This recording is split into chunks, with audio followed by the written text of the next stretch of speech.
Hi, it's Trav here from New Level Personal Training. Sitting here with Simon, one of our trainers, who was a chef for how long, mate? 10 years now. Before I was a personal trainer, I was in the cooking industry for 10 years. Yep. So I worked in a wide different places, hotels, Yep. Cafes in the city and that. So Okay. I had enough of that. And now you're a personal Yeah. trainer. We're just going to do a quick video today, interviewing Simon about nutritional tips and also cooking tips. So we get asked as trainers all the time about what are the best tips and hints. Because nutrition makes up about 70% of a client's result, if you didn't know that. And so we thought we'd make use of Simon while he's here today and ask him some of the clients' questions. So, mate, in terms of portion control, what can you tell the clients about that? Portion control is a big deal with food because often people don't know how much to eat. So there's a good rule of thumb that we use for portion control. Basically, in terms of lean protein, like your steaks, chicken breast, and that is basically the size of your palm. Okay, and other size of your palm is for your veggies. Okay, so if you've got a bit of trouble with that, what you can do is you get a plate and you can mark it out with some textures. Yep. And just leave it there just to give you a bit of a diagram of how you're going. And, Okay. yeah. Where's the pasta go and all that? Doesn't go. No, doesn't go. No room for pasta. Too many carbs.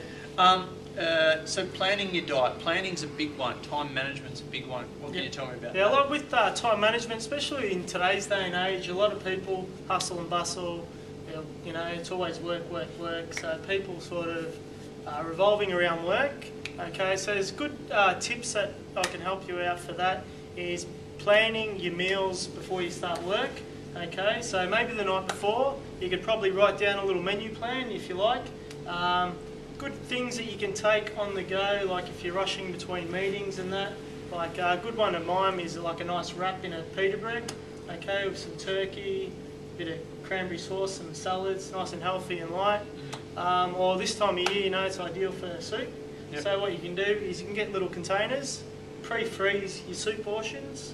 Okay, so you want to make a big... So you make them up on the weekend? Yeah, make them up on the weekend, make a big pot, that's what I do normally, and then I got a whole heap of them in the freezer, all labelled. Yep. And if I feel like a chicken and vegetable soup, like today I've got just minestrone, so for winter, mate, it's ideal. Oh, spot on. Yeah, it's good. Spot on. And so in terms of a balanced diet, what is a balanced diet? Okay, balancing diet is pretty important. Not so much with it's pretty much even with vegetables.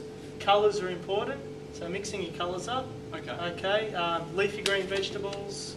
Okay, also proteins. Yep. Okay, so protein is the most common nutrient used in your body, second to water.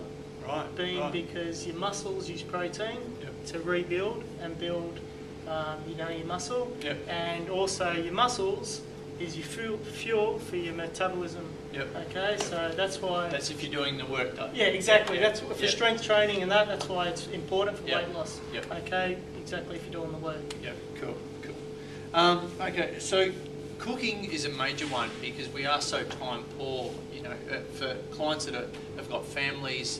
You might do two cooks a night, one for the kids and then one for yourself. Good. Now, cooking your food correctly, I've got some just pointers here. Mm-hmm. So, cooking methods, overcooking. What's the best sort of products to use? I'll just stop you there. With cooking methods is pretty important. Okay, there's a lot of people that sort of think that frying your food, maybe if they're just shallow frying, it's a bit better than deep frying. Okay, it's all pretty much the same thing. The best cooking methods to do would, depending on the food that you're cooking, I'll just give you an example. Say you're having chicken tonight, chicken breast, okay? Yep. So best way to do that is just get a hot pan, always use a hot pan. Okay, the reason why I use a hot pan is so it doesn't stick to the surface. So sometimes when you put a piece of fish on the grill and it sticks, and then you're left with... Yeah, it's not hot enough. So tip number one, hot pan. Okay, with the fats, sprays and oil, I use my extra virgin, comes in a spray. So you're not putting a whole heap of oil into the pan. So you're checking that with the oil there. Nice hot spray, just a quick thing. And what you do is you seal it on the grill, and then we can finish it in the oven. Okay, so using the oven where it's just the heat heats floating around in the oven where it's not direct heat or with Right, oils and that. So that. And I dare say you get a better cook too. You do, yeah. Yep. So what, basically while you're sealing it, you're locking in all the nutrients, giving it nice caramelised. Right. So we don't need to put extra sodium or salt on there. Yep. So you let the natural sugar from the product, gives it that caramel and gives it that sweetness. Okay. Okay, yeah, steaming's obviously probably the best cooking method, apart from poaching. Yeah. Okay, but in the oven's fine. So in terms of overcooking? Yeah, overcooking is important, especially with vegetables. As soon as you cut a vegetable with your knife, the nutrients, flood out. Yeah, they flatten out. Right. So just even cooking things just till they're nice and crisp, like your veggies. So you're doing a stir fry or something. Yep. So just they're nice and crisp, not till they're mushy.